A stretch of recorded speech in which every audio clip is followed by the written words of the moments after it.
Assalomu alaykum. Bugungi mavzuyimiz umurtqalararo disk grijasi. Bu ekspert ham shu haqida gapiryaptimi? Siyqasi chiqib ketdi-ku, odamlar bu mavzudan charchadi-ku demang.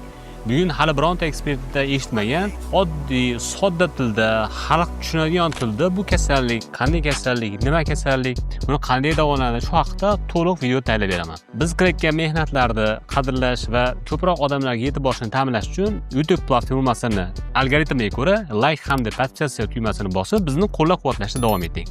Demak, boshladik. Umurtqalarimiz 33 ta 34 ta umurtqa pog'onasidan iborat. Har bitta umurtqasini tanasi hamda umurtqani orasida turgan tog'aydan iborat. Bu tog'ayda ikki xil qismi bor. O'rtasida xaladiyga o'xshagan suvlik bor, atrofida esa qattiq fibroz kalsiy bor. Umurtqani orasidagi disk bu xaladiyga o'xshagan suvlik bo'lganligi hisobiga amortizatsiya vazifasini bajaradi. Ya'ni yuklama tushgan paytda yuklamani asosiy 80% umurtqani diskiga, 20% bo'g'imga tushadi.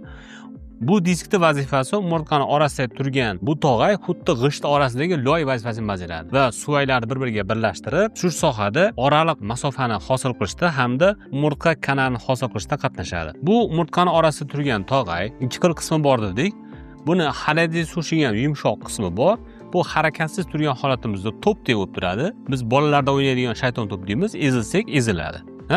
Yuklama tushgan paytda bu yumaloq turgan tog'ay ezilgan paytda yassilashadi, yana joyiga qaytadi. Shuni hisobiga amortizatsiya vazifasini bajaradi. Ayrim holatlarda umurtqaga tushayotgan yuklama noto'g'ri tushsa, bu diskda atrofidagi qattiq fibroz kalsiy yirtiladi. Nimani hisobiga og'riq paydo bo'ladi, nimani hisobiga grija paydo bo'ladi? Buni sabablar haqida gapirib o'tamiz. Umurtqa pog'onasini atrofi to'la mushaklardan iborat. Tanamizning 40% mushaklar tashkil qiladi. Umumiy tanada 700 taga yaqin mushak bor. Umurtqamizning atrofi to'la mushaklardan iborat.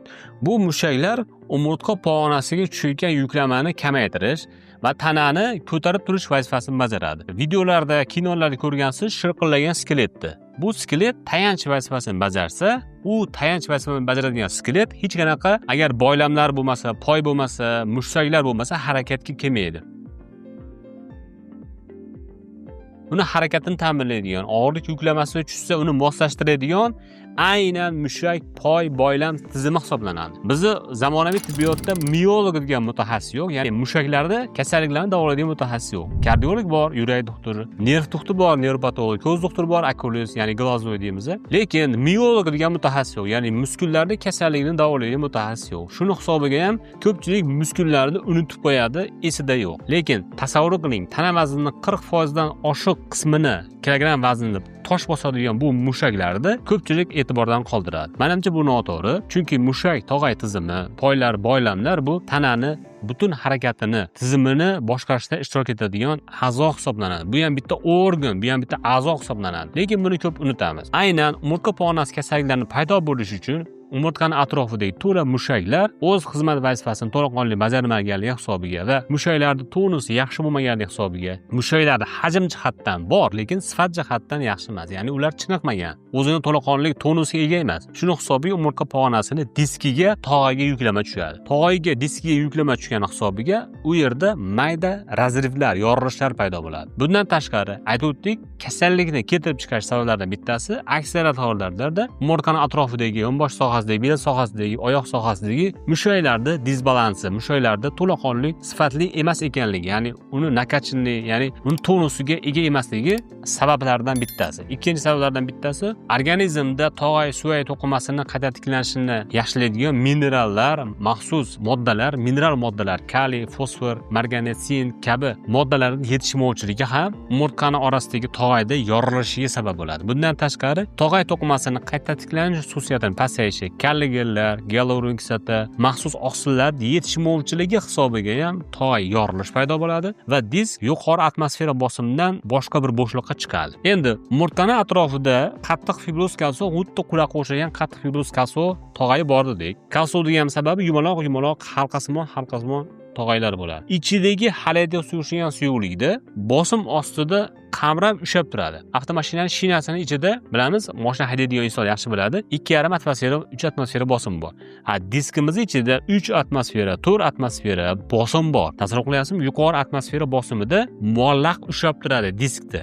atrofidagi fibroz kalso. Atrofidagi qattiq fibroz tog'ay, mayda razrivlar, yorilishlar, defektlar hosil bo'lish hisobiga xuddi seysmik zonalarda vulqonga o'xshab otilib chiqadi. Otilib chiqqan sohada har bir narsani o'zini pH bo'lgan singari, ya'ni kislotnisi, ishqoriy muhit bo'lgan singari boshqa bir muhitdan boshqa bir muhitga chiqqan hisobiga ayrim holatlarda belimizda kuchli og'riq paydo bo'lishi mumkin. Ya'ni o'sha bir paytda grijani porsati otib chiqib, kanalga tushganligini belgisi bo'lishi mumkin. Yana bir misol qilib keltiraman. Biz bilamiz, yoshligimizda velosiped haydaganmiz. Velosipedni rezinkasi bo'ladi, kamera bo'ladi. Kamerani ayrim holatlarda biz buqoq qismini, devor yub qolashi, buqoq bo'lib qolgan qismini ko'ramiz. Bizda endi Shevada buqoq deymiz-da, yub qolashi, buqoq bo'lib shipshib qoladi. Shu buqoq qismida kamerda devori yub qolashib qolgan, bu yerda bosim ortgan. Ana shu bosim ortgan sohada biz shu holatda, masalan, men o'zim protruziya o'xshataman. Hali ichidagi haligacha o'xshagan suyuqlik oqib chiqmagan, lekin bo'rtib turibdi. Endi kamera qanaqadir yuklama natijasida teshiladigan bo'lsa, porsati otib boradi. To'g'rimi? Otib borgan paytda devori teshiladi, yoriladi. Ichidagi havo chiqib ketadi. Xuddi shuni singari umurtqani orasidagi tog'ay, halida o'sgan suyuqlik bosim ostida ichkaridan tashqariga chiqib ketganda grija rivojlanadi. Shuni grija deydi. Ya'ni grija bu go'sht emas, poy emas, bu tog'ay hisoblanadi va bo'lmaslik kerak bo'lgan joydan bo'lmaslik kerak bo'lgan joyga chiqqan hisobiga tashqariga chiqib, ya'ni nerv chiqadigan teshiklarga tiqilganligi hisobiga og'riq bo'lishi mumkin. Ayrim holatlarda grija old tomonga chiqsa, hech qanaqa bitta nerv strukturalari yo'q, old tomonda nervlar yo'q, shuning uchun og'rimaydi. Endi agar orqa tomonga kanalga chiqib ketadigan bo'lsa, o'rtaga chiqadigan bo'lsa, medial deydi. Sal tashqariroqqa nervga yaqin joyda joylashgan bo'lsa, paramedial deydi.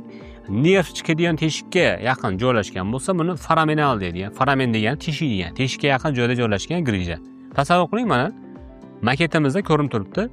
Nerv chiqadigan teshik, mana bunda ham nerv chiqadigan teshik. Lekin bunda qizil narsa turibdi. Bu narsa grija. Halida o'sgan suyuqlik nerv chiqadigan teshik tomonga qarab oqib, pastga tushib qolgan. Tog'ayni yorgan va ichkaridan oqib chiqqan va nervda ezib turibdi. Bu nerv chiqadigan teshik bilan bu nerv chiqadigan teshikda o'zaro bir-biridan farqi, grijani hisobiga nerv chiqadigan teshik toraygan va nervda siqib qo'ygan. Nervda siqib qo'ygan hisobiga xuddi suv oqadigan shilangda, tayyor suv oqib turgan shilangda biz ezib qo'ysak nima bo'ladi, siqib qo'ysak? Erta suv oqimi buziladi va bir tomonda suv ortiqcha dimlanib, attok bo'lib to'planib ketadi. Xuddi shuni singari nervlar ham dimiqadi, shishadi. Shishgani hisobiga vaspaleniya rivojlanib, shu sohada shamollash jarayoni kelib chiqib, attok bo'lib dimlanadi. Qon aylanishi ham yaxshi bo'lmaydi, nerv o'tkazuvchiligi yaxshi bo'lmaganligi hisobiga shu sohada og'riq paydo bo'ladi. Ayrim holatlarda belida og'riq paydo bo'ladi. Demak, sizlar bilan kasallikni keltirib chiqaruvchi manbasi, ya'ni tibbiyot tili bilan aytganda patogenezi haqida gaplashdik. Ana endi kasallikning qanaqa belgilari bor? Juda ko'pchilik odam yaxshi biladi. Umurtqa pog'onasi agar disk grijasi bo'lsa, oyoqqa og'riq beradi. Oyoqqa og'riq berishining sababi beldan chiqib ketgan nervlar yonbosh orqali pastga qarab yo'naladi-da, oyoqlarimizga qarab, pastga qarab oqib tushishi mumkin. Bel sohasida boshlangan nerv oyoqning uchigacha borib, shu sohada tugashi mumkin. Ko'pincha umurtqa pog'onasini ostki sohalarida, ayniqsa 4-bel umurtqasi, 5-bel umurtqasining orasida hamda 5-bel umurtqasi 1-dumbog'az umurtqaning orasida grija ko'p uchraydi. Nimani hisobiga ko'p uchraydi? Chunki shu sohada og'ir yuklamasi ko'pincha umurtqaning eng pastki sohalari ko'proq tushgani hisobiga va belda tabiiy egriligi, tabiiy lardozi eng ko'p egilgan qismi shu sohada, ya'ni ostki qismida joylashgani hisobiga ham ko'proq 4-5-bel umurtqasi 1-dumbog'az umurtqaning orasida disk grijasi uchraydi. Agarda disk grijasi kanal o'rtasiga chiqqan bo'lsa, nervni emas, orqa miyani ezgani hisobiga belda o'zida og'riq bo'ladi. Endi o'ylashingiz mumkin, orqa miyani o'zining chegarasi bormi deyishingiz mumkin. Anatomiyada bizga shunaqa o'rgatilgan, umurtqa pog'onasining bel sohasida orqa miya bo'lmaydi. Qanaqasiga? Orqa miyamiz tugach qismi 1-2-bel umurtqasining orasida tugaydi. Bundan buyog'iga 1-bel umurtqasi bilan 2-bel umurtqasining orasidan bundan pastiga 3-, 4-, 5-bel umurtqalar sohasida faqat shokilali nervlar bilan davom etadi. Shuni hisobiga ham grijani hajmi ming katta bo'lgan taqdirda ham orqa miya kanalini, miya qattiq pardasini ezadi, lekin nervlarni ezmasligi mumkin. Shuning uchun ham ayrim holatlarda grijani razmeri o'ta katta muhim ahamiyatga ega emas. Ko'pchilik aytadi, grijam katta ekan, buni oldirib yuborishim kerak, buni katta ekan, buni davolatishim kerak deydi. Haqiqatda grija katta razmerda narsalarda bo'lsa va u nerv teshikka tiqilsa, bunda ko'proq klinika namoyon bo'ladi. Lekin agarda nerv teshikka emas, o'rtaga qarab yuradigan bo'lsa va pastga oqadigan bo'lsa, nervda emas, miya qattiq pardasining sal tashqariga suratda bu yerda epidural bo'shlig'i bor, ya'ni epidural jir bor. Shu jirni surgani hisobiga aynan belda o'zi og'riq bo'lishi mumkin. Nervlarda emas yoki oyoqda emas. Grijani bilamiz, simptomlari. Disk grijasi, ya'ni umurtqani surrasi deymiz o'zbek tilida. Disk grijasini qanaqa klinik belgilari bor? Klinik belgilari beldan boshlab yonbosh sohasiga hamda oyoqning orqa tomoni, yon tomoni bo'ylab tortishuvchi og'riq bo'ladi. Shu tortishuvchi og'riq harakatni bizni yurishimizga qo'ymaydi. Nervda siqilganlik hisobiga. Harakatimiz chegaralanganlik hisobiga bizni og'riqlarimiz kuchli va nervni sezuvchanlik xususiyati pasayganlik hisobiga oyog'imizni uvishish, karaxtlik, zing'ish, sovqotishlar bo'lishligi mumkin. Disk grijasiga qanaqa qilib tashxis qo'yiladi? Birinchi o'rinda kasallikning umumiy holati baholanadi. Birinchi o'rinda mutaxassisga uchralganda nevrologik tekshiruvlardan o'tkaziladi. Nervning sezuvchanlik xususiyati, harakatlantiruvchanlik xususiyati tekshiriladi. Mushaklarning tonusi tekshiriladi. Ya'ni oyoqning uchida turib ko'rish so'raladi. Oyoqning tovonida turib ko'rish so'raladi. Sababi oyoqning tovon sohasida turgan paytimizda kaft ko'tara olamizmi yo'qmi? Buni bilamiz. Agarda oyog'imiz uchida turgan paytimizda oyog'imiz uchida bemalol tura olamizmi yo'qmi? Shuni aniqlay olamiz. Va nevrologik tekshiruvlardan ahil payini sezuvchanligini, reflekslarni, bundan tashqari patellar refleksni, ya'ni tizza sohasini urib tekshirish orqali nervlarda sezuvchanligi, buzilmaganligi aniqlanadi. Bu orqali ham kasallikka dastlabki tashxis qo'yishimiz mumkin. Uy sharoitida agar sizda grija bor bo'lsa, buni aniqlashni ko'rsatib beraman. O'tirgan holatda, oddiy stolda o'tirgan holatda, tizzalarimiz bukamizda, sekin-asta oyog'imizni oldinga ko'tarib, tarang qilamizda, boshimizni oldinga engashtiramiz va oyog'imizni o'zimizga tortamiz. Yengil turgan holatda o'zimizga tortamiz. Agarda oyog'imizni tortganimizda va boshimizni engashtirganimizda oyog'imizdan orqadan tortib, oyog'imizni tepaga ko'tarishimizga, o'zimizga tortishimizga yo'l qo'ymaydigan kuchli og'riq paydo bo'lsa, ildisimon yon tomondan, orqa tomondan og'riq paydo bo'lsa, demak sizda disk grijasi bo'lish ehtimoli bor. Nimani hisobiga bu sohada og'riq paydo bo'ladi oyog'imizni tepaga ko'targan paytimizda deyishingiz mumkin. Sababi beldan chiqayotgan nervlar yonbosh sohasi orqali o'tib, oyoqning uchigacha yetib boradi. Biz tepaga ko'targan paytimizda nervlar tortiladi, mushaklar tortiladi. Va mushaklar tabiiy tortilishi bilan grijani hisobiga tortilishi farqi bor. Biz tepaga ko'tarishimiz bemalol ko'tara olamiz va boshimizni bemalol engashtira olamiz. Agarda umurtqada grija bo'lsa va nervni bemalol mushaklar orasidan sirpanib, cho'zilib tortilishiga yo'l qo'ymaydi. Shuni hisobiga tortishgandaqa, achishgandaqa, dod degizdiradigandaqa og'riq paydo bo'ladi. Buning sababi tepa tomondan, dahananing boshidan, ya'ni tepadan disk grijasi nervni mahkam tortib siqib qo'ygan hisobiga nerv tortilishga, cho'zilishga ulgurmaydi. Kasallikni tashxislashda ko'rib tekshirish va sinimlarni o'tkazib tekshirishdan tashqari magnit rezonans tekshiruv orqali ham, ya'ni MRT tekshiruv orqali ham kasallikka tashxis qo'ysa bo'ladi. Bunda tomografiyani ko'rgan paytimizda har doim umurtqani orasiga e'tibor berishimiz kerak. Umurtqani orasidagi disk sog'lom holatda oq ko'rinadi. Ya'ni umurtqani tanasi bilan diskning orasidagi turgan rang o'zaro bir-biriga yaqin kelib va umurtqani orasida turgan tog'aydi oq ko'rinadigan bo'lsa, demak bu sog'lom disk. Agarda qoraygan bo'lsa va orqa miya kanaliga bo'rtib chiqqan holatlari mavjud bo'ladigan bo'lsa, aksial kesimda esa orqa miya kanaliga oqib chiqqan grijani ko'rishimiz mumkin va bunda nerv strukturalari bosilganligi ham MRT orqali ko'rishimiz mumkin. Ayrim holatlarda MCT tekshiruv orqali ham kasallikni aniqlashimiz mumkin. Qaysi holatlarda? Ko'pincha MCT orqali yangi paydo bo'lgan disk grijasini aniqlash imkoniyati ega emas, ya'ni yangi paydo bo'lgan disk grijasini aniqlash uchun MRT tekshiruv ko'proq yordam beradi. MCT tekshiruv qanday yordam beradi disk grijasini aniqlash uchun? Agarda disk grijasi suvaylashgan bo'lsa, ya'ni qattiqlashgan bo'lsa, organizm disk grijasini allaqachon qobiqqa o'rab, uni chegaralab, so'ldirishga harakat qilib, uni mahkam qilib qotirib qo'yadigan bo'lsa, bunda MCT da zo'r ko'rinadi. Ayrim holatlarda MRT da disk grijasi yangidek ko'rinadi. MCT ko'rgan paytimizda u allaqachon suvaylashib, betishib, chiqqan holatda qotib qolgan holatlarni ko'rishimiz mumkin. Buni sodda qilib tushuntiraman. Tasavvur qiling, vulqon otilgan paytda lava oqib chiqyapti-da, xohlagan tomonga qarab tog'dan oqib tushyapti. Oqib tushgan lava xohlagan tomonga qarab ketishi mumkin va o'zi ketayotgan paytda ancha-muncha atrofdagi narsalar eritib ketadi. Bu shu qaynab chiqqan lavani men yangi paydo bo'lgan disk grijasiga o'xshataman. Ana endi u lava ma'lum bir vaqtdan keyin qotiydi eriydi, tosh bo'lib, o'sha joyda rudaga aylanib mineral bo'lib qoladi. O'sha mineral bo'lib qolgan, qotib ketgan lavani men suvaylashgan eski disk rejasiga o'xshataman. Organizm har qanday disk rejasini chegaralab, sovutib, xuddi lavani sovutgan singari sovutib, uni sovdirishga harakat qiladi. Sovdirishga imkoniyati bo'lmasa, uni chegaralab qotirib qo'yadi. Tasavvur qiling, MRTda yangi lavaga o'xshab oqib chiqqan MRTda yangi grija aniqlasa bo'ladi. MCTda, ya'ni multispiral kompyuter tomografiya orqali esa qotib ketgan lavaga o'xshab organizm uni chegaralab, suvaylashtirgan eski grijani aniqlash mumkin. MRT ham, MCT ham kasallikni tashxislashda va uni darajasini aniqlashda, uni yangi yoki eskiligini aytib berishda muhim ahamiyatga ega. Ko'pchilik so'rashadi, MRT qilganimizdan keyin ayrim holatlarda biz bemorga davolash muolajalarini tayyorlashdan oldin MCT ham qilib ko'ramiz. Bizga xafa bo'lishadi. Nimaga pul sarflayapman? MRTga qarab turib disk rejasini aytsangiz bo'lmaydimi? Yoki mikorga mani tomografiya tushirdingiz, pulim ketdi deb ko'pchilik norozi bo'lishadi. Yana shu javobga qaytaman. Yana shu narsani ta'kidlab o'tishdan charchamayman. Disk rejasi eski bo'ladigan bo'lsa, uni davolash umuman boshqa narsa. Agar yangi bo'ladigan bo'lsa, umuman boshqa narsa tayinlanadi. Yangi bilan eski disk rejasini, suvaylashib ketgan disk rejasini farqi bo'lganligi uchun uni davolashda ham farqi bor. Qatayotgan disk rejasini davolab yo'qotib yuborishda umuman imkoniyati yo'q. U allaqachon suvaylashib, organizm u sohada qotirib, mustahkamlab, toshdek bo'lib ketgan. Uni olib tashlayman deb yoki uni so'diraman deb urinish hojati yo'q. Ya'ni allaqachon so'rilib bo'lgan. U toshdek bo'lib qotib ketgan. Xuddi suvaydi zichligida qangi. MCTda suvaydi zichligida qangi qattiq oqib chiqqan narsani ko'rsangiz, bu suvaylashgan eski grija ekanligini aytib berish mumkin.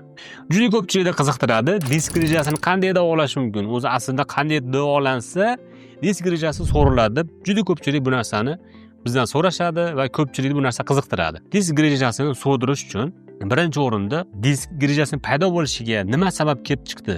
Nima sababdan disk rejasi rivojlandi? Shu sababni yo'qotsakkina muammoga to'liq yechim bergan bo'lamiz. Umurtqa disk rejasining paydo bo'lishi uchun mushaklarning quvvatsizligi, uni zaifligi, hajm jihatdan emas, sifat jihatdan kuchsizligi sabab bo'ldimi? Siz umurtqaning atrofidagi mushaklarni chiniqtirmas ekansiz, uni rivojlantirmas ekansiz, og'irlik yuklamasini tushishiga moslashtirmas ekansiz, disk rejasidan qutulmaysiz. Operatsiya qildirasiz, disk rejasini oldirasiz, lekin oldirgan rejangizdan sal teporoqdan rivojlanadi. Uni oldirganingizdan keyin yana sal teporoqdan rivojlanadi.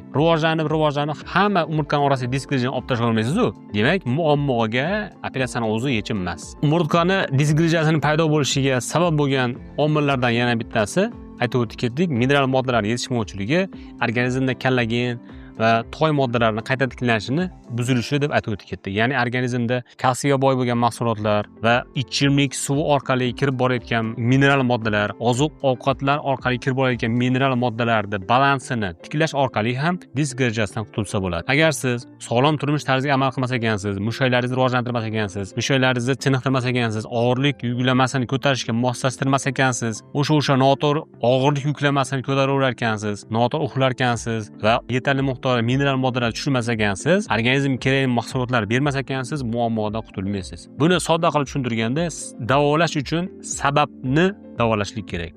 Oqibatni emas. Tasavvur qiling, qishloq joylarida biz ajriq deymiz, o'simliklar orasidan chiqib qoladigan begona o't deymiz. Ajriqning ustini yulib qo'yganingiz bilan tagidan chiqib o'radi-yu. Yoki salom alaykum degan o'simlik bor. Ustidan chiqqan o'ti bor. Shuni o'tini yulib qo'yadi ko'pchilik, lekin uni ildizini yulmaydi. Ildizini yulmas ekansiz, uni kasallikda keltirib chiqaruvchi manbani yo'qotmas ekansiz, ajriq yana chiqishda davom etadi va salom alaykum yana bob-boyidek chiqishda davom etadi. Yana bob-boyida yana ko'karib chiqadi. Xuddi shuni singari umurtqa pog'onasini, disk rejasini davolash uchun birinchi usul, eng asosiy va to'g'ri usul butun dunyo tan olgan kineziterapiya, ya'ni mashqlar orqali davolash. Umurtqaning atrofidagi, yonbosh sohasidagi, oyoq sohasidagi, umurtqaning atrofidagi chuqur joylashgan mushaklarda tonusini yaxshilash va uni qisqarib bo'shashuvchanligini yaxshilashga asoslangan davolash metodini qilishlik kerak. Ko'pchilik aytadi, men ishlayman, ish joyida ishlayman, men jismoniy bilan shug'ullanaman deyshadi. Buni qo'pol qilib o'xshataman. Tasavvur qiling, cholg'u asbobi pianino bor. Pianinoni bir 60 taga yaqin yoki 50 taga yaqin klavishi bor, bosadigan notalari bor. Endi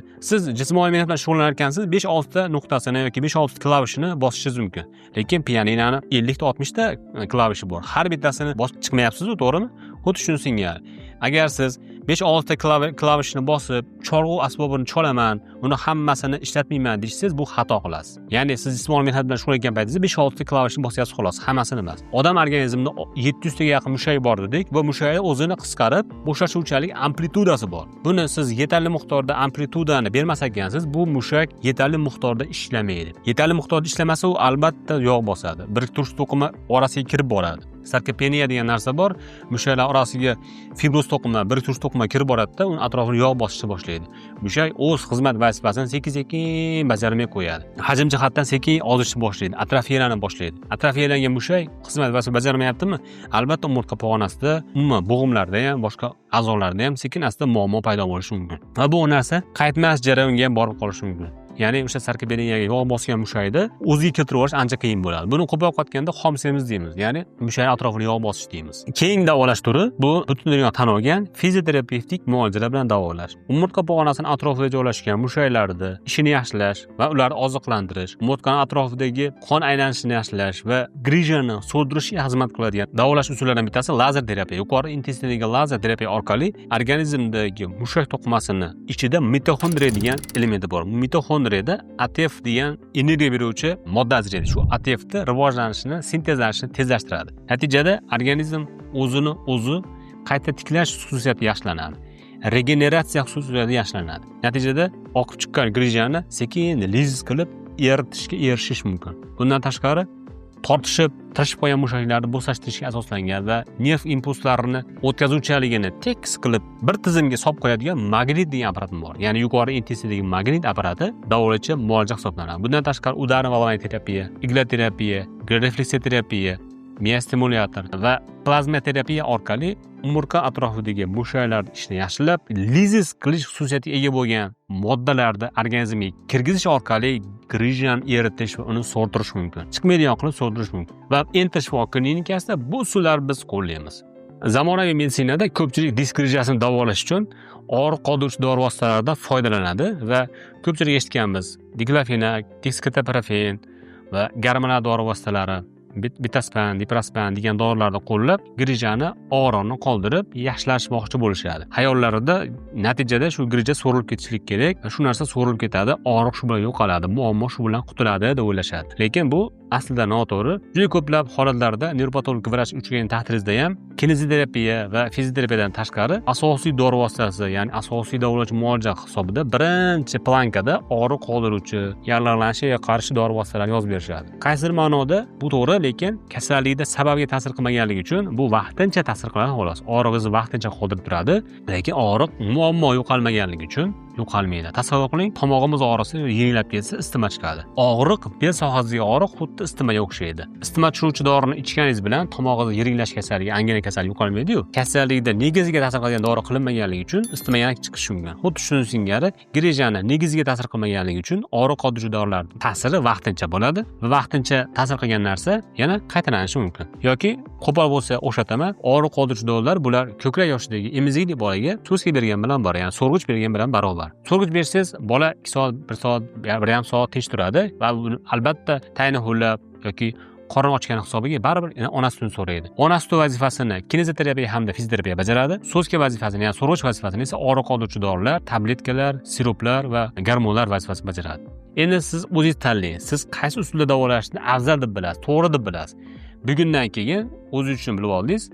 Va bu meni gapim emas. Butun dunyo shu usul bilan davolashga o'tgan va shu usul bilan davolanishni afzal deb biladi. Bizda ko'p narsa haligacha an'anaviy tibbiyotda bu ojiz tomonlardan, nozik tomonlardan va hatto qo'pol qotgan xato tomonlardan bittasi to'g'ri yo'nalishda davolash ayrim holatda noto'g'ri kelib, muammo kattalashib, chuqurlashib, orqaga qaytmas jarayongacha borib, disk grijalari so'rilmasdan qotib ketgani hisobiga iloji yo'qligidan, ayrim holatlar og'riq tushishligidan majbur bo'lamiz operatsiya qildirishlikka. Davolash usullaridan yana bittasi operatsiya. Operatsiya qaysi paytda qilinadi, qaysi paytda qilinmaydi, bu haqda keyingi videolarda to'liq video yana tayyorlaymiz. Videoni shu joygacha ko'rgan bo'lsangiz, agar sizda disk grijasi bo'ladigan bo'lsa, Enter shifo klinikamizda disk grijasini to'g'ri davolash usuli, ya'ni kineziterapiya hamda fizioterapiya davolash usullari bo'yicha davolash muolajalari olib boriladi. 1000 dan ortiq bemorlarda aynan disk grijasini hech qanaqa dori-darmonlarsiz fizioterapiya hamda kineziterapiya usuli bilan davolab, natijalariga erishganmiz. Videolarimiz davomida bitta qo'yib boryapmiz. Do'pposi natijalarni ham qo'yib boramiz. Bemorlar kelib, klinikamizda davolanib, grija kasalligidan asosiy sababini yo'qotadigan davolash muolajalarini olib, bu kasallikdan batamom qutulishingiz mumkin. Video yoqqan bo'lsa, bizni qo'llab-quvvatlash maqsadida qilayotgan mehnatlarimizni rag'batlantirib, like hamda podpisatsiya tugmasini bosib qo'ying. Biz keyingi videolarimizda yana ham qiziqarli mavzularni yoritib boramiz.